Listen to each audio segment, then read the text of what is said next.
India's first organic ice cream. Better ingredients, better ice cream. Organic Creamery by Iceberg. నమస్తే, welcome to I dream. నేను మీ విజిత. ప్రస్తుతం మనతో పాటు ఉన్నారు ఇస్కాన్ టెంపుల్ నుంచి ప్రణవానంద ప్రభుజీ. వారి ప్రవచనాల రూపంలో, వారి మాటల రూపంలో మనకు ఎన్నెన్నో మంచి విషయాలు ప్రతిసారి తెలియజేస్తూనే ఉంటారు. మనకున్న సందేహాలన్నింటినీ నివృత్తి చేస్తూనే ఉంటారు. అయితే నిజంగా భగవంతుడికి మనందరం కూడా భక్తులమే.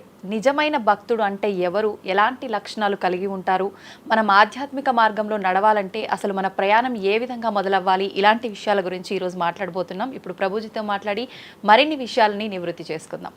నమస్కారం ప్రభుజీ. నమస్కారం అండి. హరే కృష్ణ ప్రభుజీ. హరే కృష్ణ ప్రభుజీ. నిజంగా భక్తుడు అంటే ఎవరు ప్రభుజీ?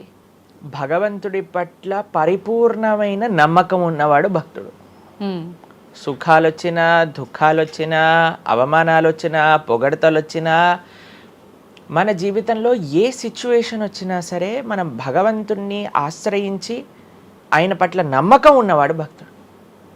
చాలాసార్లు ఏమవుతుందంటే అండి, మనకి మంచి జరుగుతున్నప్పటి వరకు వెరీ గుడ్, మనం చాలా భగవద్భక్తులం అని అంటే, కానీ ఏదన్నా చెడు జరిగిపోయింది ఏమనుకోండి, నాకెందుకు ఇలా జరిగింది, నేను ఇంత మంచివాడిని, ఆయన ఎందుకు అలా చేయలేదు, కాబట్టి ఈయన నాకొద్దు అని అంటారు చాలా మంది. మేము మీరు ఆశ్చర్యపోతారు, అసలు నాకు నా భక్తి జీవితంలో చాలా ఇన్స్పిరేషన్గా అనిపించింది. నేను ఇప్పుడు మనకి తెలుసు పాలస్తీన్ ఇంకా ఇజ్రాయెల్లో వార్ జరుగుతుంది, గాజా అనే ప్రదేశంలో. అయితే ఒక ఆవిడ, అసలు చాలా వీడియోస్ చూశాను ఒకదాని తర్వాత ఒకటి, అక్కడ ఉండే వాళ్ళు మొత్తం ఫ్యామిలీ నష్టం అయిపోయినా, పిల్లలు చనిపోయినా, ఏం చేసినా సరే వాళ్ళు ఇలా అంటున్నారనమాట, ఏ అల్లా నువ్వు మాకు ఇది చేసావు కానీ మేము మాత్రం నీకు స్తోత్రం చేస్తాం. దే ఆర్ వాళ్ళ లాంగ్వేజ్లో వాళ్ళు చెప్తున్నారనమాట, నువ్వు ఏం చేసినా సరే మా మంచికే చేస్తావని నాకు తెలుసు, కాబట్టి ఇంకా ఇంకా మేము మిమ్మల్ని పొగుడుతూనే ఉంటాము.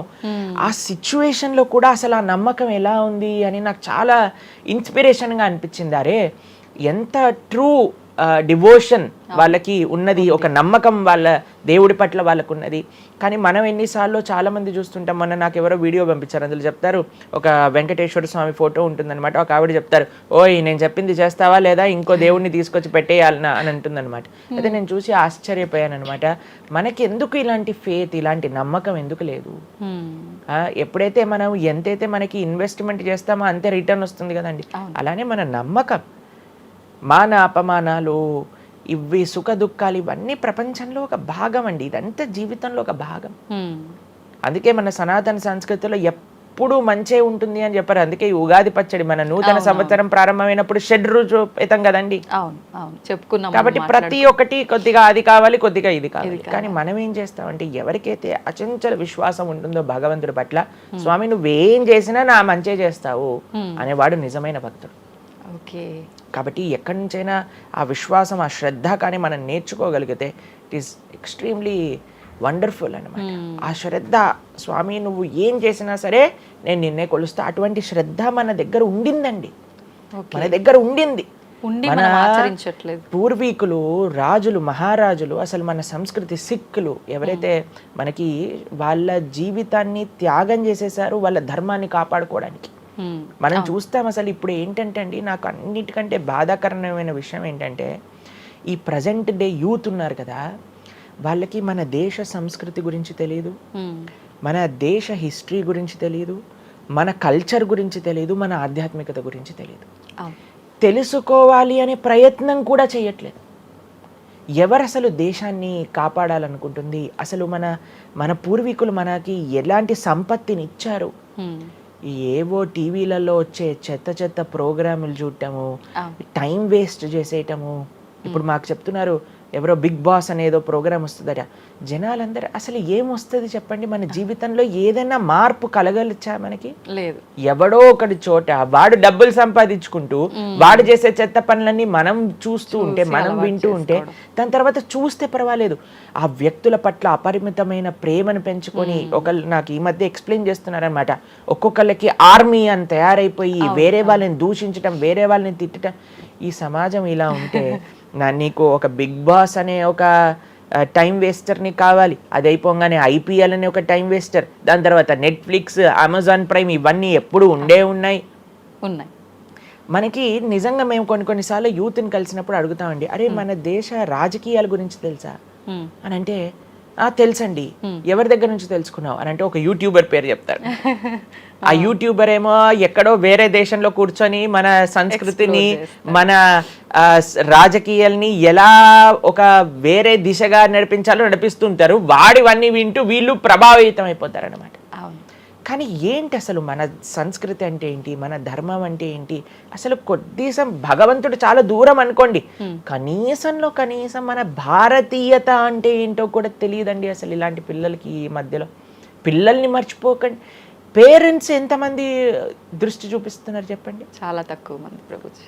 ఎప్పుడు చూడు ఏ సినిమాకి వెళ్దామా, ఏ సీరియల్ చూద్దామా, ఏ రియాలిటీ షో చూద్దామా, ఏ మూవీ సిరీస్ వెబ్ సిరీస్ కొత్తగా రిలీజ్ అయిందా, ఏ ఇన్స్టాగ్రామ్లో వీడియోస్ చూద్దామా, ఇలానే ఉండిపోతే మన దేశం ఎటు వెళ్తుంది, మన రాజ్యం ఎటు వెళ్తుంది, మన సంస్కృతి ఎటు వెళ్తుంది ఒకసారి చెప్పండి. కాబట్టి భక్తి అనేది ఒక ప్రస్తుత సమాజంలో అర్థం చేసుకోవటము అనేది ఎప్పుడైతే ప్రతి ఒక్కళ్ళు తమ దగ్గర ఉండే సమయాన్ని వెచ్చిస్తారో, ఎప్పుడైతే నేను తెలుసుకోవాలి అనే ఒక ఇచ్చ మనసులో ఉంటుందో అప్పుడు మాత్రమే తెలియపడే ఒక అద్భుతమైన జ్ఞానం అండి అది. తత్విద్ధి ప్రణిపాతేన పరిప్రశ్నేన సేవయా అని కృష్ణుడు భగవద్గీతలో చెప్పారు. ఆధ్యాత్మిక జ్ఞానం అంటే ఎలానో అలా తెలుసుకోలేమండి, దానికి సమయాన్ని వెచ్చించాలి, దానికి ఇంట్రెస్ట్ మన లోపల కలిగి సమయాన్ని తీసుకోవాలి. అరే మనకి బిగ్ బాస్ చూడటంలో ఉన్నంత ఇంట్రెస్ట్ టైం, ఐపీఎల్ మ్యాచ్లలో చూడడానికి ఇంట్రెస్ట్ టైం, వెబ్ సిరీస్లు చూడడానికి ఉన్న ఇంట్రెస్ట్ టైం, ఒక గీతా భాగవతం వినడానికి మనం టైం పెడుతున్నామా? లేదు, అసలు అట్లాంటి ఆలోచనే రావట్లేదు కదా. మరి భక్తి అంటే ఏంటి, భగవంతుడు అంటే ఏంటి, భగవంతుడు మనకి ఏం చేస్తున్నాడు, ఇవన్నిటికీ సమయం వెచ్చించాలి కదండి. కాబట్టి అందుకే మనం ఎప్పుడు చెప్పేది, ఒక భక్తుడు అనేవాడు అన్నిటికంటే అదృష్టవంతుడు ఎవరికైతే భగవంతుడి యొక్క కృప అనుభవంలోకి వస్తుందో. అటువంటి అనుభవం కానీ మనం పొందాలి అని అనుకుంటే మనం సమయాన్ని కేటాయించాలి. ఇది చాలా ముఖ్యమైన విషయం. అయితే మనం ఆధ్యాత్మిక ప్రయాణం మొదలు పెట్టాలి అంటే ముందుగా చేయాల్సిన పని, మొట్టమొదటి అడుగు ఆధ్యాత్మిక ప్రయాణం ముందు పెట్టాలి అని అంటే ఇన్స్టాగ్రామ్, వాట్సాప్ని తగ్గించాలి. ఓకే. ఇంతకు ముందు ఏకాదశి, ఇప్పుడు రేపు ఏకాదశి ఉపవాసం అంటే నిర్జల ఉపవాసం అని లేదా పలాహార ఉపవాసం అని అలా చెప్తారు. కొన్ని సంవత్సరాలు అయిపోయాక ఉపవాసం అని అంటే కనీసం ఈ రోజైనా ఫోన్ చూడొద్దు అని చెప్పే రోజులు కూడా వస్తాయేమో అనిపిస్తుంది. ఎందుకంటే ప్రతిసారి కూడా అడిక్టెడ్ జనాలందరూ కూడా వాట్సాప్ వీడియోలు, స్టేటస్లు, ఇన్స్టాగ్రామ్, యూట్యూబ్, టీవీ వీటితో అడిక్ట్ అయిపోయి ఎంత సమయాన్ని వెచ్చిస్తున్నారు. అసలు మీరు అన్నట్టుగా జపం చేయడానికి అడుగురా అంటే జపం చేయడానికి సమయం లేదంటారు, వాట్సాప్ స్టేటస్ మాత్రం చూడడానికి సమయం ఉంటుంది. ఎంత విచిత్రం చెప్పండి. కాబట్టి మనము చాలా జాగ్రత్తగా మొట్టమొదటి అడుగు ఏంటి అని అంటే మనం చెయ్యకూడని విషయాలు పక్కన పెట్టడం. ఏంటి? అక్కర్లేని విషయాలు వినటం, అక్కర్లేని విషయాలు మాట్లాడటం, అక్కర్లేని విషయాల గురించి ఆలోచనలు చేయటం. వీటన్నిటిని పక్కన పెట్టి 4 నియమాలు చెప్పారండి మన శాస్త్రంలో భక్తిలో ముందుకెళ్ళడానికి, ధర్మ మార్గంలో ముందుకెళ్ళడానికి. మద్యం పానం శ్రియాసూన యథా అధర్మశ్చ చతుర్విధం అని భాగవతం చెప్తుంది. 4 రకములైన తప్పుడు అలవాట్లను మనం నిషేధన చెయ్యాలట. ఏంటి ఆ 4? మద్యము అని అంటే మద్యాన్ని సేవించటం, ఎనీ టైప్ ఆఫ్ ఇంటాక్సికేషన్ అని అనుకోండి, సిగరెట్లు కానీ, మందు కానీ, గుట్కా, మానిక్ చంద్, పాన్, ఇంకేమంటారు టొబాకో, ఇవన్నీ డ్రగ్స్, ఇవన్నీ అసలు చెప్తూ ఉంటే మిగతా ఎనీ కైండ్ ఆఫ్ ఇంటాక్సికేషన్ దీన్ని పక్కన పెట్టాలి. మనం భక్తి మార్గంలో ముందుకెళ్ళాలి అని అంటే చెప్తున్నాను. 2 మద్యం పానం శ్రియ అసూన. జూదము ఇంతకుముందు జూదం ఆడుతూ ఉండేవారు, మనకు తెలుసు పాచికలాట అని అనేవారు. మహాభారతంలో యుధిష్ఠిర మహారాజు గారు ఆడినప్పుడు ఏమైంది వాళ్ళ జీవితంలో మనందరికీ తెలుసు. ఎన్ని కష్టాలు పడాల్సి వచ్చింది, ఆస్తంతా వెళ్ళిపోవాల్సి వచ్చింది, అరణ్యానికి పాలవ్వాల్సి వచ్చింది. చాలా మంది అడుగుతారు ఎందుకు మహాభారతం యుధిష్ఠిరుడు ఆడాడు. ఆయన ఆడి చూపించారు, అయ్యా ఆడితే ఈ పని అవుతుంది. ఎగ్జాంపుల్ సెట్ చేయడానికి ఆయన చేశారు. సరే ఆయన చేసింది తప్ప కాదా, ఆయన ఏం అనుభవించారో తెలుసు కదండి. మనం ఎందుకు చెయ్యాలి ఆ పని? ఇప్పుడు జూదం యొక్క విపరీతమైన కాన్సిక్వెన్సెస్ తెలుసా అండి. ఇప్పుడు బెట్టింగ్ గేమ్లని, ఐపీఎల్ మ్యాచెస్ కి బెట్టింగ్స్ అని, లేదా ఏది వస్తే దానిపైన బెట్టింగ్లు పెట్టడం, అవి ఇవి ఎన్ని అప్లికేషన్స్ తయారైపోయి ఎన్ని ఒక యువతని ఒక తప్పుడు మార్గంలో పెట్టడానికి అసలు మాకు అప్పుడప్పుడు మేము యూట్యూబ్ చూస్తాం కదండి ప్రవచనాలు వినడానికి, మా గురువు గారి ప్రవచనాలు వినడానికి మేము చూస్తుంటాం అనమాట. అప్పుడు వస్తుంది రమ్మీ సర్కిల్ అని యాడ్ వస్తుంది అనమాట. ఇప్పుడు పేరు చెప్తున్నారు ఎందుకు ప్రభుజీ అని మీరు అనుకోవచ్చు. ఎందుకంటే పెద్ద పెద్ద సినిమా యాక్టర్స్ వాళ్ళు ప్రమోట్ చేసేది రమ్మీ సర్కిల్ అని, మాణిక్ చంద్ కంపెనీస్ని, గుట్కాలని, తర్వాత ఏవైతే అన్హెల్దీ ప్రోడక్ట్స్ కోక్ ఇలాంటివి ఏవైతే సాఫ్ట్ డ్రింక్స్ కూల్ డ్రింక్స్ ఉంటాయో వాటిని మీరు ఒక్కసారి ఆలోచన చేయండి. వాళ్ళు నిజమైన శ్రేయోభిలాషులా మనకి ఒక్కసారి ఆలోచన చేస్తే మనకు అర్థమవుతుందండి. మొత్తం ఒక దగ్గర ప్రపంచం అంతా ఇవి తప్పు, ఇవి మీకు మంచిది కాదు అని మొత్తుకుంటుంటే మీరు ఎవరైతే మీరు హీరోయిన్ నా రోల్ మోడల్ అని అనుకుంటున్నారో వాడు మీకు నేర్పించేది ఏంటి అని అంటే, నువ్వు ఈ పేకాట ఆడు, నువ్వు గుట్కా తిను, నువ్వు కూల్ డ్రింక్ తాగు, నీ జీవితం ఏమైనా మాకు పర్వాలేదు. మేము ఎక్కడికి వెళ్ళినా నోరు నొప్పొచ్చేటట్టు అరిచి చెప్తున్నా, అయ్యా ఇవి మంచిది కాదు, మీరు మంచి మార్గంలో ఉండండి, ఆరోగ్యాన్ని జాగ్రత్తగా పెట్టుకోండి, మనసు జాగ్రత్తగా ఉండండి, ధర్మాన్ని ఆచరణ చేయండి అని మేము చెప్తుంటే, కానీ జనాలకి వీటిలలో ఇంట్రెస్ట్ లేదు. వీళ్ళకి నా రోల్ మోడల్ వాళ్ళు, నా రోల్ మోడల్ ఇది అని ప్రొద్దు నుంచి రాత్రి దాకా ఇన్స్టాగ్రామ్లో చూడటం, వాళ్ళగా మాట్లాడటం, వాళ్ళగా వస్త్రాలు వేసుకోవటం, వాళ్ళలాగా మేము కూడా వాళ్ళలాగా అవ్వాలి అని అనుకుంటే వాళ్ళు ఏం నేర్పిస్తున్నారు మీకు ఒక్కసారి ఆలోచన చేయండి. ఎంతమంది దేశంలో ఉండే యువత మొత్తం కూడా తప్పుడు మార్గంలోకి వెళ్తే మన భారతదేశ భవిష్యత్తు ఏం కావాలో ఒకసారి చెప్పండి. కాబట్టి ఫస్ట్ ఏమన్నా మనం ఇంటాక్సికేషన్, సెకండ్ గ్యాంబ్లింగ్ అని అంటారు, జూదం, ఏ ప్రకారమైన జూదమైనా సరే దాన్ని పక్కన పెట్టాలి. మూడవది మాంసాహారాన్ని సేవించటం, ప్రాణిహింస చెయ్యకూడదు, భగవద్భక్తి మార్గంలో ముందుకెళ్ళాలి, భగవంతుని తెలుసుకోవాలి అని అంటే మనం లాస్ట్ టైం దీని గురించి మాట్లాడుకున్నాం, మనం ఎక్స్ప్లెయిన్ చేసాం అనమాట క్లియర్గా ఎందుకు మనం మాంసాహారాన్ని స్వీకరించకూడదు అని. అది భౌతికంగా మనకి మంచిది కాదు, ఆరోగ్యరీత్యా మంచిది కాదు, ఎమోషనల్గా మంచిది కాదు, ఎన్వైరన్మెంటల్గా మంచిది కాదు, స్పిరిచువల్గా మనకి మంచిది కాదు అని ఈ రీజన్స్ అన్ని చెప్పాం. అయితే నిన్నటి రోజున మాకు ఆ వీడియో పంపించారనమాట. సరే ఏమున్నాయి అబ్బా కమెంట్స్లో అని చదువుతుంటే చాలా మంది అన్నారు, రోజు ఈ వీడియో చూడటం వల్ల మేము మాంసాహారం తినటం మానేసాము, మాకు క్లారిటీ వచ్చిందని చాలా కమెంట్స్ ఉన్నాయి. కొంతమంది ఏం రాశారు తెలుసా అండి, మరి ప్లాంట్స్కి, మరి ఆకుకూరలకి, తర్వాత మనం పండించే మొక్కలకు కూడా ప్రాణం ఉంది కదా అని. మీకు ఒక విషయం చెప్తాను, చాలా మంది ఈ ఆర్గ్యుమెంట్స్ చెప్తారండి, నాన్ వెజిటేరియన్ మానేసేయండి అని అంటే, మరి మీరు జీవహింస చేయట్లేదా, మీరు కూడా మొక్కల్ని కట్ చేస్తున్నారు కదా అని అడుగుతారు. ఇప్పుడు దానికి 2-3 విషయాలు మీకు ప్రస్తావన చేస్తాను. ఒకటి, మీరు పాలకూరని, గోంగూరని, తోటకూరని కొయ్యడానికి వెళ్ళినప్పుడు అది గట్టిగా అరుస్తూ చంపేయకు నన్ను, ఏదో ఒక రక్తం కారటం, అది ఇలా గార్లో ఎగరటం, ఇలాంటివి చేస్తుందా అండి? లేదు. ఎప్పుడైనా మీరు ఆపిల్ పండుని కొయ్యడానికి వెళ్ళినప్పుడు ఆపిల్ పండుని ఇలా అనగానే దాంట్లో నుంచి రక్తం చెట్టులో నుంచి దారాలుగా కారుతుంటదా అండి? అదేమన్నా గట్టిగా అరుస్తుందా అని కొంతమంది అంటారు, అది అరుస్తుంది మనకి వినిపించదు.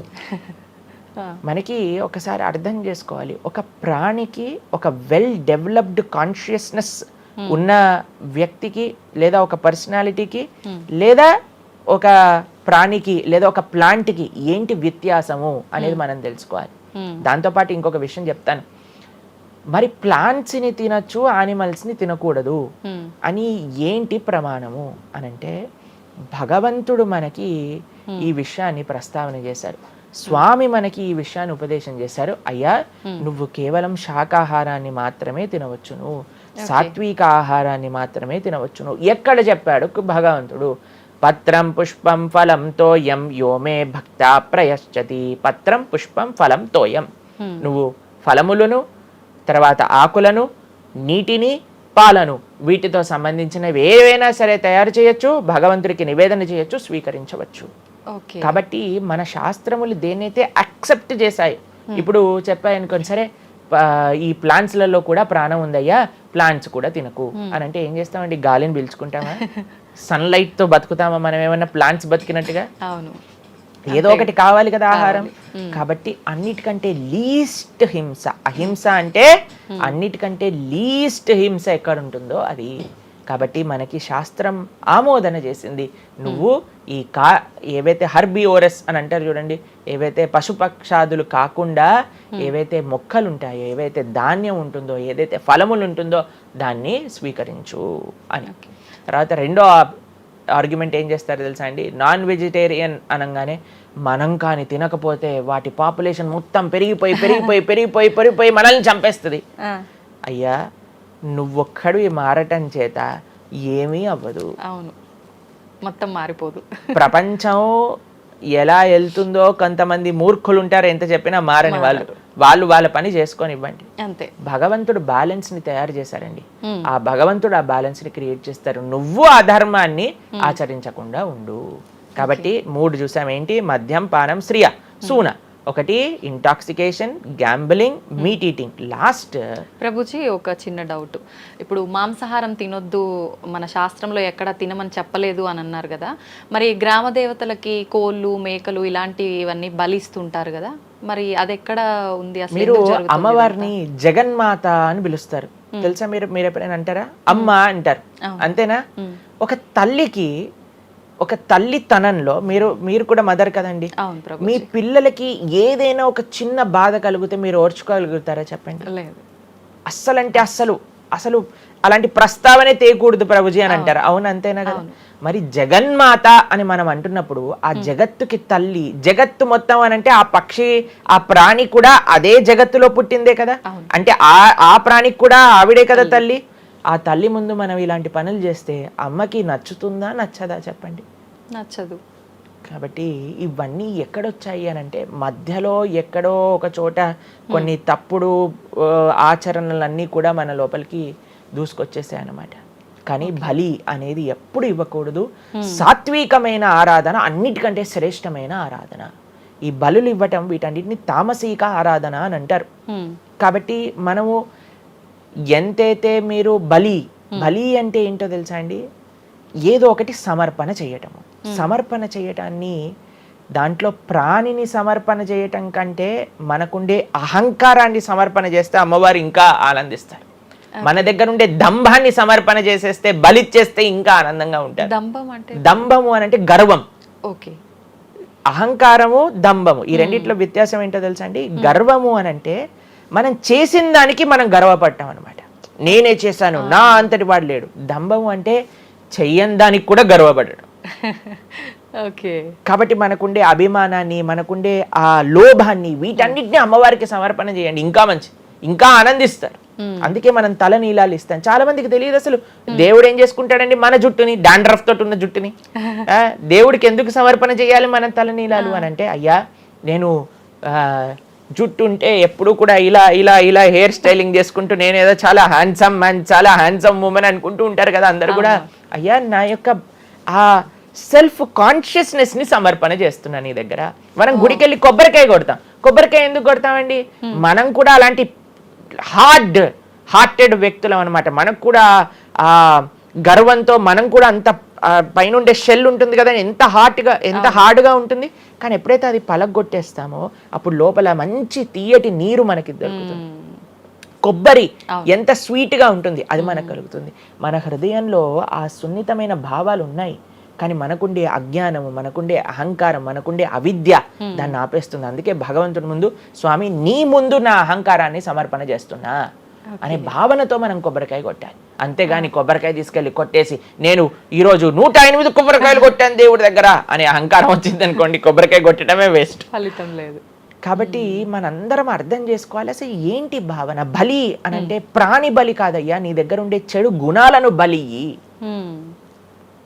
కాబట్టి ఈ 3 విషయాలు అయిపోయి 4వ విషయం ఏదైతే మనం చేయకూడదో ఇల్లిసిట్ సెక్స్ అని అంటారు, వ్యభిచారము అని అంటే పురుషులు స్త్రీలు పురుషులు.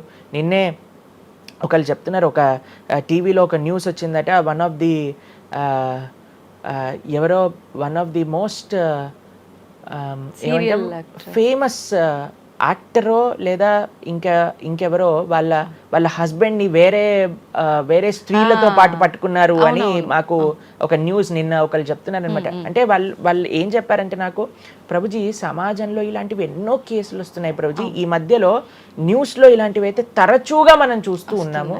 కాబట్టి ఈ సమాజం ఎటువైపు వెళ్తుందో తెలియట్లేదు ప్రభుజీ అని అంటే మేము వాళ్ళకి చెప్పాం, సమాజాన్ని ఎందుకు ఇటువైపు నడుస్తుంది అని అంటే మనం చూపించే విషయాలు అలా ఉన్నాయి, చూపించే సినిమాలు అలా ఉన్నాయి, చూపించే సీరియల్ అలా ఉన్నాయి, చూపించే ఆదర్శమైన వ్యక్తులు అలా ఉన్నారు. మనం ఎవరైతే హీరోలు అనుకుంటున్నామో వాళ్ళు ప్రొద్దున లేస్తే విడాకులు తీసుకొని ఇంకొకరిని పెళ్లి చేసుకొని, విడాకులు తీసుకొని ఇంకొకరిని పెళ్లి చేసుకొని, ఇలాంటివి చూస్తుంటే మనం కూడా అది నార్మలైజ్ అయిపోయింది మన భారతీయ సంస్కృతిలో. కానీ ఎక్కడైతే ధర్మం ఉంటుందో, రాముడు ఆదర్శంగా ఉన్న వ్యక్తి ఎప్పుడూ అలాంటి తప్పు చేయలేదండి. ఎందుకంటే రాముడు ఏకపత్ని వ్రతుడు. ఎంత కమిట్మెంట్ ఉండాలి భార్య పట్ల, భర్తకు కూడా అలానే అండి. ఇప్పుడు ఒకళ్ళు తప్పు అంటే, ఇప్పుడు చాలా మంది అనుకుంటారు ఇది ఎత్తి పురుషులకే వర్తించింది అని. పురుషులకు ఎంతైతే వర్తిస్తుందో అంతే స్త్రీలకు కూడా వర్తిస్తుంది, స్త్రీలకు ఎంతైతే వర్తిస్తుందో అంతే పురుషులకు కూడా వర్తిస్తుంది. కాబట్టి ఈ 4 చాలా జాగ్రత్తగా ఉండాలి. పరస్త్రీ సంఘము, పరపురుష సంఘం, వీటి నుంచి చాలా జాగ్రత్తగా ఉండాలి. ఈ 4 కానీ మనం ఆచరించగలిగితే మన జీవితంలో, చెయ్యకూడనివి 4, చెయ్యాల్సినవి 4. ఇప్పుడు మనం చెయ్యకూడనివి 4 గురించి విన్నాం కదా. చెయ్యాల్సిన 4 ఏంటో ఒక నిమిషంలో చెప్పేస్తా. మంచి భక్తుల యొక్క సాంగత్యం, మంచి పుస్తకాలు చదవటం, భగవన్నామాన్ని జపం చేయటం, మంచి ఆహారాన్ని స్వీకరించటం. ఈ 4 చేస్తే మనం డైరెక్ట్గా భగవంతుడి యొక్క శ్రీచరణాల దగ్గర ఉంటాం అనమాట. ఓకే, ఇవన్నీ జరగాలి అని అంటే మనం ఆధ్యాత్మికం వైపు మన మనసును మళ్ళించాలి. మనకి ఆధ్యాత్మికము అవసరము అని మనం తెలుసుకోవాలి. ఎప్పుడైతే తెలుసుకుంటామో మనం సమయాన్ని ఇవ్వగలుగుతాం. ఓకే ప్రభుజీ, జపం అని అంటుంటారు. నిజంగా జపం అంటే ఏంటి ప్రభుజీ? ఏ విధంగా జపం చేయాల్సి ఉంటుంది? జపము మనకి కలియుగంలో తరించడానికి మార్గం. కృతేయ ధ్యాయతో విష్ణుం త్రేతాయాం యజతోమకై ద్వాపరే పరిచర్యాయాం కలో తత్ హరికీర్తనం అని చెప్పారు. భగవంతుడి యొక్క నామ జపం అత్యంత శ్రేష్టమైనది. కృష్ణుడు భగవద్గీతలో ఏం చెప్తారో తెలుసా అండి? అన్నిటికంటే గొప్ప యజ్ఞం, యజ్ఞములలో నేను ఒక యజ్ఞాన్ని అని చెప్తారు. ఏ యజ్ఞం తెలుసా? యజ్ఞానాం జప యజ్ఞోస్మి అని భగవంతుడు చెప్తారు. అన్నిటికంటే గొప్ప యజ్ఞం జపం చేయడం అనమాట. ప్రతిరోజు జపం చేయాలి. మనందరం మేము ప్రతిరోజు 2 గంటల పాటు జపం చేస్తాం ప్రొద్దున పూట. ఏంటి జపం చేయాలి? భగవన్నామాన్ని జపం చేయాలి. భగవన్నామము అత్యంత సులభంగా మనల్ని భగవంతుడి యొక్క కృపని తెచ్చిపెడుతుంది, భగవంతుడి యొక్క రియలైజేషన్ మనకిస్తుంది అనమాట. అందుకే హరిర్నామ హరిర్నామ హరిర్నామేవ కేవలం కలోర్ నాస్తేవ నాస్తేవ నాస్తేవ గతిరన్యద అని చెప్పారు. అన్నిటికంటే శ్రేష్టమైనది ఎటువంటి రూల్స్ అండ్ రెగ్యులేషన్స్. ఇప్పుడు కొంతమంది అనుకుంటారు జపం అంటే చాలా రూల్స్ ఉండాలి, అది చేయాలి ఇది చేయాలి అని.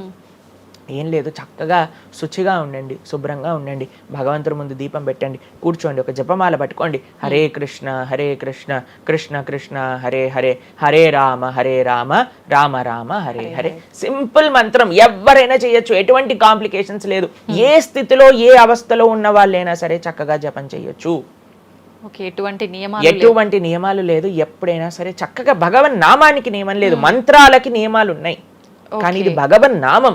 ఇటువంటి నామాన్ని కానీ మనం హరినామం అని అంటారు దీన్ని. ఈ హరినామాన్ని కానీ చక్కగా జపం చేయగలిగితే మనకి బ్రహ్మాండమైన ఫలితాలు, ఆ భగవంతుడి యొక్క కృప మనం ఎక్స్పీరియన్స్ చేయగలుగుతాం మన జీవితంలో. ఇప్పుడు మీరు చూడండి, నోట్లు ఎప్పుడైనా మనం లెక్క పెట్టామనుకోండి, ఎలా లెక్క పెడతారు తెలుసా? ఇలా 1 2 3 4 5 6 7 8 9 10 అని లెక్క పెడతారు, అంతేనా? ఏదైతే నోట్లు లెక్క పెట్టేటప్పుడు ఎప్పుడు మనం బయటికి లెక్క పెడతాం, ఎందుకంటే ఇది ఎప్పుడు బయటికి వెళ్ళేదే. కానీ జపం చేసినప్పుడు ఎలా లెక్క పెడతారో తెలుసా అండి? మీరు జపం చేస్తుంటే హరే కృష్ణ కృష్ణ కృష్ణ హరే హరే, హరే రామ రామ రామ హరే హరే అని లోపలికి అంటాం మాలని. నోటిని బయటికి అంటాం, జపాన్ని లోపలికి అంటాం లెక్క పెట్టేటప్పుడు. ఎందుకంటే ఇది ఎప్పుడు మనతో పాటు వచ్చేది ధనం, ఇది వెళ్ళిపోయే ధనం. కాబట్టి శాశ్వతంగా మన లోపలతో వచ్చే ధనం, జన్మాంతరాలకు కూడా మనల్ని ఉద్ధరింపజేసే ధనం ఏదన్నా ఉంటే అది భగవన్నామ జపం. నిజంగా ఎంత మంచి మాట ప్రభుజీ. అసలు ఈ లాజిక్ అర్థమే కాలేదు ఎప్పుడు మాకు. మీరు చెప్పేదాకా ఇంత లాజిక్ ఉంది అని అనిపించలే. చాలా మంచిగా చెప్పాము. ప్రతి ఒక్కళ్ళు చిన్న పిల్లల నుంచి, మా దాంట్లో మా గ్రూప్ లో మీరు చూస్తే చిన్న పిల్లల నుంచి వృద్ధుల వరకు అందరు జపం చేస్తారు. అంతెందుకండి, మీరు చూస్తారు హరే కృష్ణ భక్తులు దేశ విదేశాల నుంచి ఉన్న వాళ్ళందరూ జపమాల పట్టుకొని జపం చేసే వాళ్ళని మనం చూడట్లేదు. కాబట్టి మనకి ఎందుకు జపం రాదు? టైం వస్తుంది, టైం ఉంది. ఎక్కడెక్కడ టైం వేస్ట్ చేస్తున్నామో తెలుసుకుంటే ఎక్కడ దాన్ని యూటిలైజ్ చేయాలో తెలుస్తుంది. సమయంతో పనుందా ప్రభుజీ? ఏ సమయంలో అయినా చేసుకోవచ్చు, కానీ ప్రొద్దున పూట చేస్తే అత్యంత శ్రేష్టమైన. ప్రొద్దున పూట మనం త్వరగా లేసి, త్వరగా స్నానం చేసి, త్వరగా జపం చేసుకోగలిగితే ఆ రోజంతా బ్రహ్మాండంగా ఉంటుంది. ధ్యానం కూడా చేస్తుంటారు చాలా మంది. జపానికి ధ్యానానికి వ్యత్యాసం ఏంటి? మనము భగవన్నామ మంత్రాన్ని, నామాన్ని జపం చేస్తూ భగవంతుడి గురించి ధ్యానం చేయాలి. ఓకే. ఇప్పుడు జస్ట్ ధ్యానం, చాలా మంది మాకు ఈ కంప్లైంట్ చేస్తుంది, ఇప్పుడు ఈ ధ్యానం చేస్తే మనసు నిలకడగా ఉండట్లేదు, మనసు ఎక్కడికి వెళ్ళిపోతుంది, అక్కర్లేని ఆలోచనలు వస్తున్నాయి. ఇప్పుడు చూడండి, పిల్లవాడు అటు ఇటు ఇటు అటు కదులుతున్నాడు అనుకోండి, ఇంట్లో ఏయ్ అనగానే అయిపోతారు. అలా మన మనసు కూడా అటు ఇటు ఇటు అటు కదులుతూ ఉంటుంది. కానీ ఎప్పుడైతే మనం మంత్రంతో ధ్యానం చేస్తామో అప్పుడు మనసు ఇలా వెళ్ళిపోయింది అనుకోండి పక్కకి, హరే కృష్ణ అనగానే ఆ మనసు వచ్చేస్తుంది, వామ్మో వీడు కాన్షియస్గా ఉండండి నేను అటు ఇటు వెళ్తుంటే. కాబట్టి మనసు కూడా మనం ఆ నామం పట్ల మనం ధ్యానం చేయొచ్చు. ఎప్పుడైతే మనం నామాన్ని మంచిగా జపం చేస్తామో ఆ నామంలోంచే భగవంతుడి యొక్క రూపం, గుణం, లీల అవన్నీ కూడా ప్రకాశితం అవుతాయి. కానీ ఫస్ట్ మనం ధ్యానం నామం పైన పెట్టాలి. మన ఉచ్చారణ కరెక్ట్గా ఉందా, మనం చక్కగా ఆ నామాన్ని వింటున్నామా, దీనిపైన ధ్యాస ఉండాలన్నమాట. నిజంగా చాలా మంది ధ్యానం చేసేటప్పుడు ఆ ఏకాగ్రత అనేది రావట్లేదు, ఎన్నిసార్లు ప్రయత్నించినా అంటుంటారు కదా ప్రభుజీ, ఏం చేయాలంటారు ఆ ఏకాగ్రత రావాలంటే? ప్రాక్టీస్ చేయాలి. అభ్యాసేనతు కౌంతేయ, అభ్యాసం చేయాలి. ఇదేదో చాలా మంది ఏం చేస్తారు తెలుసా అండి, ప్రభుజీ నేను 3 రోజుల నుంచి జపం చేస్తున్నా కానీ నాకు ఆ రుచి కలగట్లేదు. అయ్యా 300 కోట్ల జన్మలు తీసుకున్నాం మనము, ఆ జన్మాంతరాల్లో ఉండే వాసనలు ఉన్నాయి కదా, కొద్దిగైనా మనం సమయం ఇవ్వాలి భగవంతుడి యొక్క నామం. ఇప్పుడు మురికి పట్టిన ఒక క్లాత్ ఉందనుకోండి, ఇంకులో ముంచేసిన క్లాత్ ఉందనుకోండి, దాన్ని ఇచ్చాను అనుకోండి, ఇప్పుడు ఒక్క ఉతుకుల్లో పోతుందా ఇంకంతా? ఒక ఉతుకు తర్వాత ఇంకో ఉతుకు తర్వాత ఇంకో కొద్దిగా వెళ్తూ ఉంటుంది, కొద్దిగా వెళ్తూ ఉంటుంది. కొన్నిసార్లు మనకి ఫస్ట్ 3-4 వాషెస్లో తెలియదు అసలు పోయిందా లేదా. పోతుంది కానీ మనకంత ఎవిడెంట్గా కనిపించదు. కానీ 10, 15, 20, 30 సార్లు అయ్యాక తెలుస్తుంది. 100 సార్లు అయ్యాక మళ్ళీ మనకి తెల్లగా ఆ క్లాత్ బయటికి వచ్చేస్తుంది. అలానే మనం కూడా ప్రయత్నం చేస్తూ ఉండాలి. ఎన్ని జన్మలు మనం మాయకి ఇచ్చేసి ఒక జన్మలో 3 రోజులు మనం భగవన్నామాన్ని జపం చేసి ఇప్పుడు నాకేం కలగలేదు అని అంటే ఎలా చెప్పండి? ఆ నిష్ఠ, సిన్సియారిటీ ఇవ్వాలి టైం మనకి. ఎలాగైతే మీరు టైం దీనికి ఇచ్చారో అలానే టైం భగవంతుడు కూడా ఇవ్వాలి. తప్పకుండా ఆ ప్రాసెస్లో తప్పులేదు. మన సిన్సియారిటీ ఎంత సిన్సియర్గా మనం చేస్తే అంత తొందరగా మనకు కృప అనేది లభిస్తుంది. ఓకే ప్రభుజీ, పునర్జన్మలు అని అంటుంటారు, పునర్జన్మలు ఉంటాయా? ఇందాక మీరు చెప్పినట్టు ఎన్నో జన్మల వాసనలు మనకి జన్మలో కూడా అవి ఉంటాయి అని చెప్పన్నారు కదా, ఆ వాసనలకు సంబంధించిన ఆ లైఫ్ని మళ్ళీ ఈ జన్మలో మనం అనుభవిస్తామా? తప్పకుండా. మీరు అంతెందుకండి, మీరే ఎన్నోసార్లు మీ జీవితంలో కొంతమందిని కలిసి ఉంటారు, వాళ్ళు చెప్తారు ఇది ఈ జన్మలోంచి కాదు, పక్కా వీడి పోయిన జన్మలోదే ఈ లక్షణం. ఎందుకంటే చాలా మంది అంటారు మా ఇంట్లో ఎవరండి ఇలా ఉండరండి కానీ వీడికొక్కటే ఈ గుణం వచ్చింది అని అంటూ ఉంటారు. హరే కృష్ణ మంత్రాన్ని పాడుతున్నాడు ఆయన. వాళ్ళ పేరెంట్స్ని అడిగాం, అయ్యా ఎలా నచ్చింది? ప్రభుజీ మేమేం తెలియదు ప్రభుజీ, చిన్నప్పటి నుంచి హార్మోనియం దగ్గరికి వెళ్ళి టిక్ టిక్ టిక్ టిక్ అనేవాడు, వాడే పాడుతున్నాడు, వాడికి మొత్తం హార్మోనియం ఎవ్వరు నేర్పించలేదు, వాడే పాడుతున్నాడు అని. అలా ఎన్నో. మీరు డాక్టర్ ఐన్ స్టీవెన్సన్, మీరందరూ ఇంటర్నెట్ ఉంది కదా, మీ అందరికి ఫోన్లు ఉన్నాయి కదా, డాక్టర్ ఐన్ స్టీవెన్సన్ అని నొక్కండి. 2500 కంటే ఎక్కువ కేసుల పైన ఆయన రీసెర్చ్ చేశారు. రీఇన్కార్నేషన్, పునర్జన్మ కలిగిన కేసెస్లో అనమాట. కాబట్టి మీరు జస్ట్ రీఇన్కార్నేషన్ కేసెస్ అని మీరు యూట్యూబ్లో టైప్ చేస్తే ఎన్నో వస్తాయి మీకు. కాబట్టి పునర్జన్మ ఉన్నది. పునర్జన్మ సిద్ధాంతాన్ని ప్రస్తావన చేసి వాటిని నమ్మకం ఉన్న వాళ్ళే సనాతన ధర్మానికి సంబంధించిన వాళ్ళు అనమాట.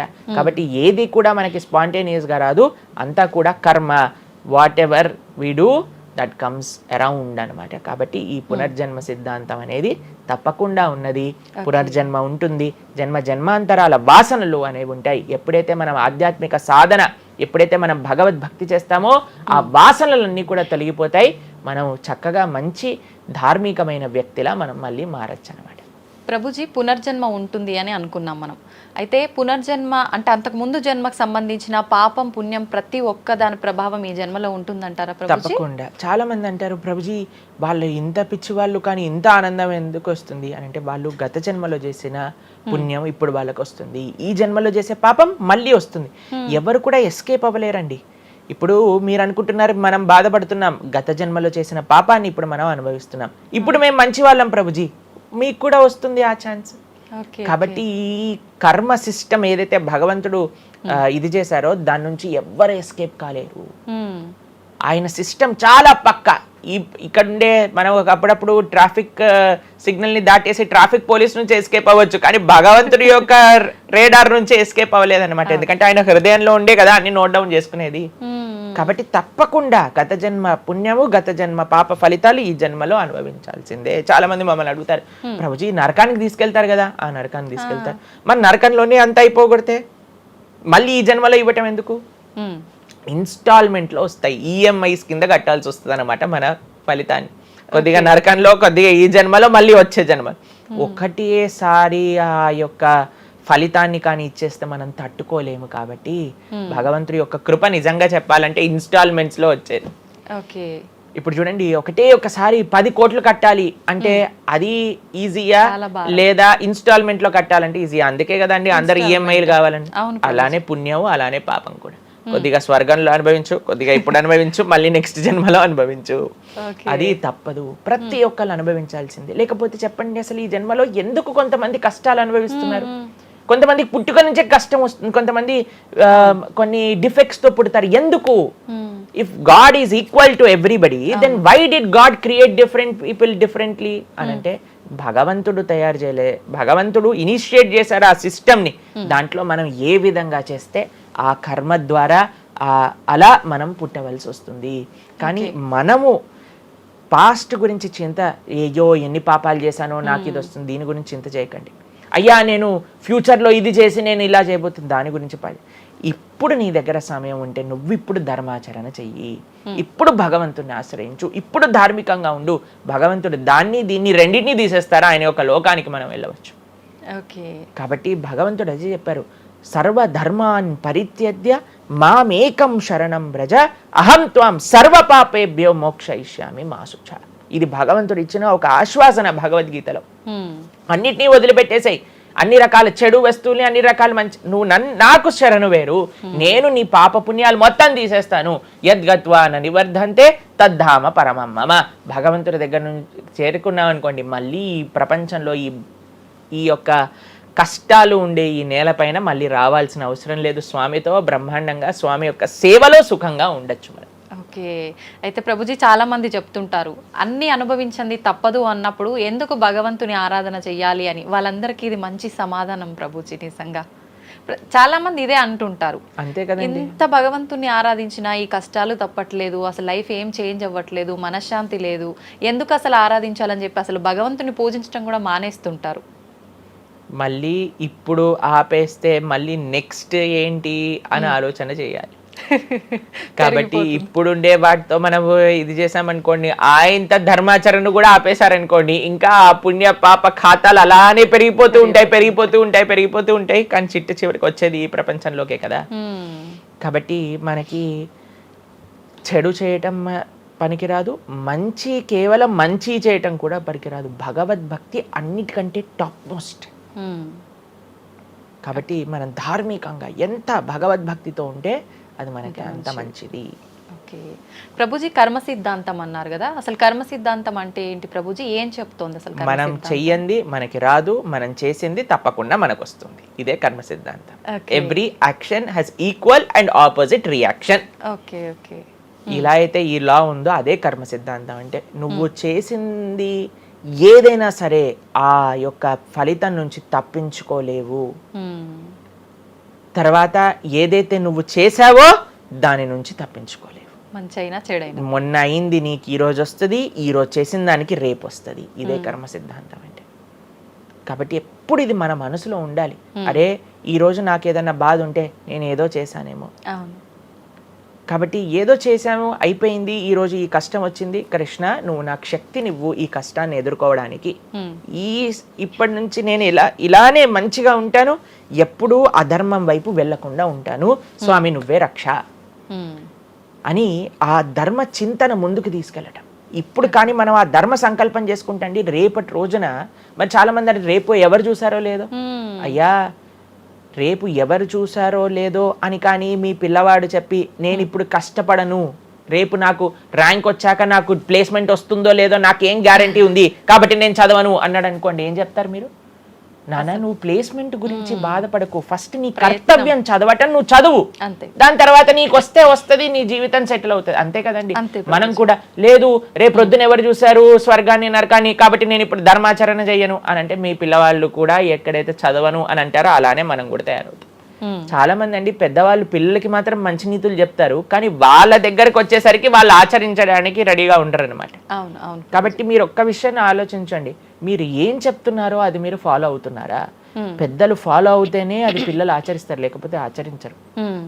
పిల్లలకి స్కూల్ ఎలానో మనకి భగవంతుడి యొక్క సృష్టి చేసిన ఈ ధర్మం అలాంటి. కాబట్టి ఈ రెండిట్లో మనం చాలా జాగ్రత్తగా ఉండాలి. ప్రభుజీ, చాలా మంది ఏ పని చేయాలన్నా కూడా ముందు వెనుక ఆలోచించి ప్రతిదీ జ్యోతిష్యాన్ని పట్టి దాని ప్రకారంగానే పనులు చేస్తూ ఉంటారు. నిజంగా జ్యోతిష్యాన్ని నమ్మొచ్చు అంటారా?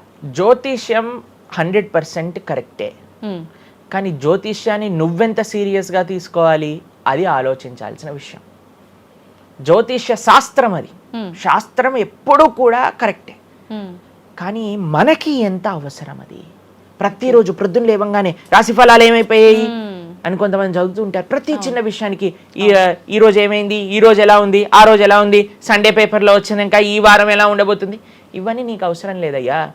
నువ్వు ధర్మాచరణ చెయ్యి, భగవంతుడి పట్ల నమ్మకం పెట్టుకో, ఆయన చూసుకుంటాడు. భక్తులు ఎవరు కూడా అలాంటి విషయాలని సీరియస్గా తీసుకోరండి. ఎందుకంటే బృందావనంలో ఒక భక్తులు ఉన్నారనమాట. ఆయన అంటారు, మొత్తం అన్ని గ్రహాలు నీకు అనుకూలంగా ఉండి నువ్వు కృష్ణ భక్తుడివి కానీ అవ్వకపోతే అన్ని గ్రహాలు అనుకూలంగా ఉండి నీకేం లాభం. తర్వాత అంటాడు, అన్ని గ్రహాలు ప్రతికూలంగా ఉండి కానీ నువ్వు కృష్ణ భక్తుడు అయితే ఏవి నిన్ను ఏం చేయలేవు. ఎందుకంటే భగవంతుడు అలాంటి రక్షణ ఇస్తాడనమాట. భగవంతుడి దగ్గర ఆ శక్తి ఉన్నది.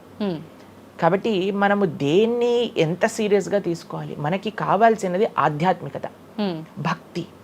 భగవంతుడి గురించి విన్నామా, భాగవత రామాయణాదులు శ్రవణం చేశామా, స్వామికి ఆరాధన చేసుకున్నామా, ఆలయానికి వెళ్ళామా, గోసేవ చేశామా, ధార్మికంగా ఉన్నామా, ఎవరికి ఏం చెడు చేయలేదా, మంచి అందరి గురించి కూడా మంచి ఆలోచిస్తున్నామా, ఒకళ్ళతో మంచిగా మాట్లాడుతున్నామా, ఎవరికి చెడు చేయట్లేదా, ఇంతవరకు నీ ఆలోచన ఉంటే సరిపోతుందండి.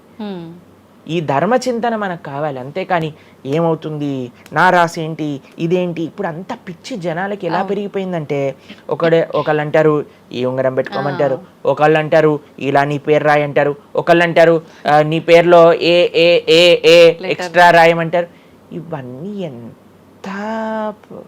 ఇవన్నీ ఏంటి మారిపోయాయి? ఇవన్నీ మార్చుకొని నీ ఆచరణ కానీ మారకపోతే, నీ థింకింగ్ కానీ మారకపోతే, నీ ధర్మం పట్ల ఉండే అనిరుక్తి కానీ పెరగకపోతే ఇవన్నీ చేసి ఏం లాభం? కాబట్టి మనం ఎసెన్స్ ఆఫ్ ధర్మ భగవంతుడి ఆరాధన. సవై పుంసాం పరో ధర్మో యతో భక్తిర్ అదోక్షజే. అటువంటి స్వామిని ఆశ్రయించటంలో మన టైం పెట్టాలి, కానీ ఇలాంటి చిన్న చిన్నవి చూసుకోవటం, వీటి కోసం మనం సమయాన్ని వేస్ట్ చేసుకోవటం మంచిది కాదు. జ్యోతిష్యం కరెక్టా? 100% కరెక్ట్. నీకెంత కావాలి అది నువ్వు ఆలోచన చేసుకో.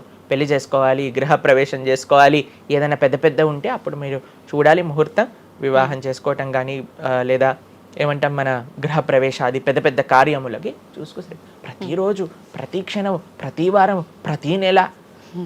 చాలా మందికి పొద్దున్నే చూడండి అసలు రోజు గడవదు. ఇలాంటి పిచ్చి పనులు ఆపాలి. ఫస్ట్ ప్రొద్దున పూట లేచి భగవంతుడి దగ్గరికి వెళ్ళి భగవంతుడికి నమస్కారం చేసి జపం చేసుకొని ధ్యానం చేసుకొని ఆలయానికి వెళ్ళి దర్శనం చేసుకొని భగవత్ చింతనలో ఉండండి. రోజులో ఏ కష్టం వస్తుందో దాన్ని ఎలా ఎదుర్కోగల ఆ శక్తిని వస్తుంది. అంతేగాని ఏమున్నాయి రాశి ఫలాలు చదవటం వల్ల ఏం అవ్వదండి. కాబట్టి సొల్యూషన్ పైన కాన్సన్ట్రేట్ చేయండి, ప్రాబ్లం కోసం విశ్లేషణ చేయకూడదు. ఓకే ప్రభుజీ, చాలామంది ఇంట్లో నెగిటివ్ ఎనర్జీస్ ఉన్నాయి, దయ్యాలు తిరుగుతున్నాయి, లేదంటే ఎవరైనా ఒక పర్సన్కి దయ్యం పట్టింది అని చెప్పి చాలామంది ఎవరు ఇట్లా పంతుళ్ళు అట్లాంటి వాళ్ళ దగ్గరికి, మాంత్రికుల దగ్గరికి తీసుకెళ్ళడము, వాళ్ళు వదిలిస్తారని చెప్పటము, ఆ దయ్యం వీళ్ళని చాలా పీడిస్తుంది అని చెప్పడం, ఇలాంటివి చాలా వింటుంటాము సహజంగా. ఇదంతా నిజమే అంటారా ప్రభుజీ? అసలు దయ్యాలు అనేవి ఉన్నాయంటారా? ఆత్మలు, దయ్యాలు ఇవన్నీ ఉన్నాయండి, అది లేవు అని చెప్పలేము, ఉన్నాయి తప్పకుండా. ఎలా అయితే మీరు నెగిటివ్ ఎనర్జీ అంటారు కదా, నెగిటివ్ ఎనర్జీ ఎక్కడికి వస్తుందో తెలుసా అండి? నెగిటివ్ పీపుల్ దగ్గరికి వస్తుంది. ఎవరైతే ఎమోషనల్గా, ఎవరైతే స్పిరిచువల్గా, ఎవరైతే ఫిజికల్గా వర్నలబుల్గా ఉంటారో వాళ్ళ దగ్గరికి వస్తుంది. ఎవరైతే ఇంట్లో భగవద్ ఆరాధన ఉండదో, పూజ రూమ్లో ఏమీ లేకుండా చాలామంది, ఇప్పుడు మాకు చాలా విచిత్రం అనిపిస్తుంది కొన్నిసార్లు, మాకు ఈ ఇంటర్నెట్లో వీడియో చూసినప్పుడు వీళ్ళు చర్చ్లో ఉండే వాళ్ళందరూ దయ్యాలను వదిలిస్తూ ఉంటారనమాట. మాకు చాలా ఆశ్చర్యం ఏంటంటే వీళ్ళకే ఎందుకు దయ్యాలు పడుతున్నాయి అని. కాబట్టి ఎందుకు దయ్యాలు ఎవరింటి పర్సనాలిటీస్లోకి వెళ్తాయో తెలుసా అండి? ఎవరైతే క్లీన్లీనెస్ మెయింటైన్ చేయరో, ఓకే. ఎవరైతే సమయానికి స్నానం చేయటం కానీ, సమయానికి శుచిగా శుభ్రంగా ఇల్లు శుభ్రంగా ఉంచుకోవటం కానీ, దేవాలయంలో భగవంతుడి యొక్క మూర్తులకి చక్కగా ఆరాధన చేసి ధూపం దీపం నైవేద్యం తోరణం ఉత్సవాలు పండగలు యజ్ఞాది యాగాదులు ఇవన్నీ ఉన్న చోట ఎప్పటికీ నెగిటివ్ ఎనర్జీ అనేది ప్రవేశించలేదు. ఓకే. కానీ ఎక్కడైతే జనాలు డిమ్గా డల్గా ఎటువంటి వైబ్రెన్స్ లేకుండా ఎప్పుడు ఎమోషనల్ వర్నరబుల్గా బాధల్లో ఉంటూ ఆధ్యాత్మికంగా లేకుండా ఇల్లంతా గందరగోళంగా చెత్త చెదారంతో ఎప్పుడైనా సరే ఫ్రెష్ ఫుడ్ కాకుండా స్టేల్ ఫుడ్, బయట సోర్స్ తెలియని ఫుడ్ వాటిని తినటం వల్ల అలాంటి మెంటాలిటీస్, అలాంటి నెగిటివ్ ఎనర్జీ ఈజీగా ఇటువంటి నెగిటివ్ ఎన్వైరన్మెంట్లోకి వచ్చేస్తుంది అనమాట. ఓకే. కానీ ఎప్పుడైతే మనం వైబ్రెంట్గా భగవన్నామ చక్కగా బొట్టు పెట్టుకొని చక్కగా మంచిగా సాంప్రదాయంగా రెడీ అయ్యి చీర సాంప్రదాయం మన సాంప్రదాయం మన చీర అండి. భారతీయత మగవాళ్ళైతే ధోతి కుర్తా ఇంతకుముందు ఉండేది, శిఖ ఎంత చక్కగా బొట్టు పెట్టుకొని చక్కగా అలంకరణ చేసుకొని ఇంట్లోకి వెళ్ళంగానే అసలు ఆ ధూపం యొక్క సువాసన వచ్చి చక్కగా పసుపచ్చతో మన గడప నుంచి స్టార్ట్ చేస్తే పైన తోరణం కింద ముగ్గులు, అసలు ఒక సనాతన సాంప్రదాయం. ఒక హిందువు యొక్క ఇంటికి వెళ్తే ఏ దయ్యం అలాంటి ఇంట్లోకి వెళ్ళగలుగుతుంది చెప్పండి? మన సినిమాలలో మీరు చూసే ఉంటారు, దయ్యాలు ఎక్కడుంటాయి? పాతబడ్డ బంగ్లాలలో, ఎక్కడో క్లోజ్ చేసిన గెస్ట్ హౌస్లలో ఉంటాయి, అంతేనా? నిజం ప్రభుజీ. ఏదైనా దేవాలయంలో దయ్యం ఉండటం మీరు చూసారా ఎక్కడైనా? లేదు. ఎందుకు ఉండదు? ఎందుకంటే అక్కడ భగవద్ ఆరాధన జరుగుతుంది కాబట్టి. ఏ ఇంట్లో అయితే నిరంతర భగవద్ ఆరాధన ఉంటుందో, ఏ ఇల్లు అయితే వైబ్రెన్స్ గా ఇంటి బయట ముగ్గు నుంచి ప్రారంభమై ఇంటి లోపల దేవాలయంలో దీపము నిరంతరము కూడా ఉంటుందో, భగవద్ ఆరాధన జరుగుతుందో, భగవన్నామ జపం జరుగుతుందో, శాస్త్రాన్ని పారాయణ చేస్తున్న విష్ణు సహస్రనామం హరే కృష్ణ మహామంత్ర కీర్తన యజ్ఞము యాగము ఉత్సవాలు చేస్తూ అటువంటి ఇంట్లో అటువంటి వ్యక్తులకి ఎప్పుడూ రాలేదండి. ఎవరైతే తన నుదిటిన తిలకాన్ని అలంకరణ చేసుకొని చక్కగా సాంప్రదాయంగా ఉంటారో, శుచి శుభ్రత పాటిస్తారో, చక్కగా ఆలయానికి వెళ్ళి గోసేవ చెప్పండి, అలాంటి వాళ్ళకి ఎప్పుడైనా ఇలాంటి నెగిటివ్ ఎనర్జీ అటాక్ అవుతుంది అంటే అస్సలు కాదు. ఎవరైతే గ్లూమీగా డిప్రెస్డ్గా ఏం లేకుండా ఏ వస్త్రాలు పడితే ఆ వస్త్రాలు వేసుకోవటం, దేవుడు కొంతమంది ఆలయంలోకి వెళ్ళామనుకోండి, ఇంట్లో పూజ రూమ్లోకి వెళ్ళామనుకోండి, పండగ నుంచి పండగ మాత్రమే దీపం పెడతారు, లేదా అస్సలు ఆ పూలు అలానే ఉంటాయి 15-20 రోజుల వరకు. అవును ప్రభు. అలాంటి ఇంట్లలో నెగిటివ్ ఎనర్జీ రాకపోతే ఇంకేమొస్తుంది చెప్పండి? కాబట్టి నెగిటివ్ ఎనర్జీ ఉందా? ఈ దయ్యాలు ఆత్మలు ఉన్నాయా? ఉన్నాయి. ఎవరి దగ్గరికి వెళ్తాయి? అటువంటి మెంటాలిటీ ఉన్న వాళ్ళ దగ్గరికి మాత్రమే వెళ్తాయి. ఓకే. మనం కానీ ఎప్పుడైతే మనకి రక్షణ, అందుకే మనం తులసి మాల వేసుకుంటాం. తులసి మాల ఇప్పుడు చూడండి, మేము నరసింహ కవచాన్ని ధరించామన్నమాట. ఇవన్నీ నరసింహ ఆరాధన, నరసింహ కవచాన్ని ఎప్పుడైతే మనం చేస్తామో, ఎప్పుడైతే మనం భగవన్నామ స్మరణ చేస్తామో తులసి మాల ధరించాలి. తులసి మాల చాలా మంది ఇప్పుడు ధరిస్తున్నారు కానీ నియమాలను పాటించట్లేదు. ఏంటి నియమాలు? తులసి మాల వేయాలి అని అంటే మనము భగవత్ ప్రసాదాన్ని మాత్రమే నైవేదన చేసి తీసుకోవాలి, మాంసాహారాన్ని తినకూడదు, ఎల్లిపాయలు ముట్టుకోకూడదు. ఇవన్నీ కూడా నెగిటివ్ థింగ్స్ అన్నమాట, తామసిక రాజసీకమైన విషయాలు. కాబట్టి ఇవి చక్కగా ఇవన్నీ మానేసామనుకోండి. తులసిమాల ధరించడం అంటే ఏంటి అంటే చూపిస్తున్నాం అనమాట, మా దగ్గర ఎటువంటి తామసిక రాజసీక ప్రవృత్తులు లేవు, మేము సిద్ధ సాత్విక ప్రవృత్తిలో ఉన్నాం. దయ్యం అక్కడ నుంచి వచ్చింది కూడా యూటర్న్ తీసుకొని వెళ్ళిపోతుంది అనమాట ఇవి చూడంగానే. కాబట్టి అది చాలా ముఖ్యం. ఎప్పుడైతే మన ఆచరణ బాగుంటుందో, ఎప్పుడైతే మనం ధార్మికంగా ఉంటామో, ఎప్పుడైతే భగవద్భక్తులై ఉంటామో, ఏ నెగిటివ్ ఎనర్జీ మనల్ని ఏం చేయలేదు. ఓకే. మొత్తానికి ఉన్నాయి దయ్యాలు, ఉన్నాయి, జాగ్రత్త. మనం మంచిగా భక్తి పరంగా ఉండండి, ధార్మికంగా ఉండండి, చక్కగా ధర్మాచరణ చేయండి, మీకేం భయం లేదు. కానీ ఎక్కడైతే ఇవన్నీ జరగవో అక్కడ ఉంటాయి. అందుకే ఆధ్యాత్మిక మార్గంలో నడవాలి అందరం కూడా. కృతజ్ఞతలు ప్రభుజీ, నిజంగా చాలా మంచి మంచి విషయాలు తెలుసుకుంటున్నాం మీ ద్వారా. ఇంకా తెలుసుకోవాలని కోరుకుంటున్నాం. ధన్యవాదాలు ప్రభుజీ. హరే కృష్ణ. హరే కృష్ణ.